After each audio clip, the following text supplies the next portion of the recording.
As an actor and producers మీరు చాలా లొకేషన్స్తో ఇబ్బందులు కానీ లేదా సమ్ ఎక్స్పీరియన్సెస్ కానీ ఉండుంటాయి కదా. Any one of those memorable బాగా గుర్తుండిపోయిన లొకేషన్ ఇన్సిడెంట్స్ ఏమైనా ఉన్నాయా రాణా గారు? సరే, అడవిలో షూటింగ్ చేశారు కాబట్టి అడవుల గురించి మాట్లాడదాం. నేను అరణ్య కాడన్ అని ఒక సినిమా చేస్తున్నప్పుడు ఒక 6 నెలలు అడవిలో ఉన్నానండి. And I was on an elephant corridor and మేము ఒక ఎలిఫెంట్తో షూట్ చేస్తూ ఉన్నాం. ఆ ఒక పలానా టైం కల్లా వెళ్ళిపోవాలన్నారు. సరే, మన సినిమాలు తెలుసు కదా, మనం ఆ టైం దాటే షూటింగ్ చేస్తాం, ఆ టైంలో ఎప్పుడు చేయం. అండ్ ఏమైందంటే ఇంకా lot of people started running from the unit. నాకేమో దూరం నుంచి కనిపిస్తుంది. ఏమైందంటే నిజం ఏనుగులు వస్తున్నాయి. All of us had to hide for some time without making any noise.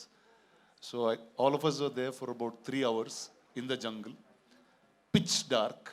అంటే అడవి ఎంత భయంకరంగా ఉండొచ్చు అనేది that's the first time I experienced it. So yeah, that's a forest experience for you.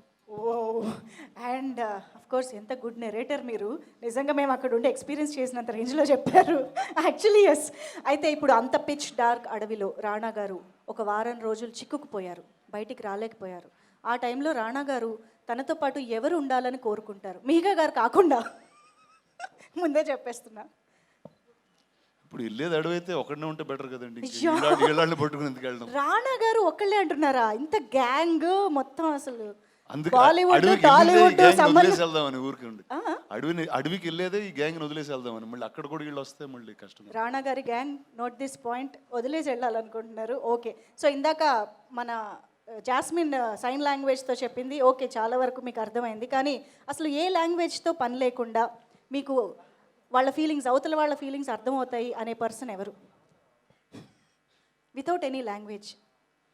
అంటే I must say my wife. yes If I say anything else, it will be really wrong.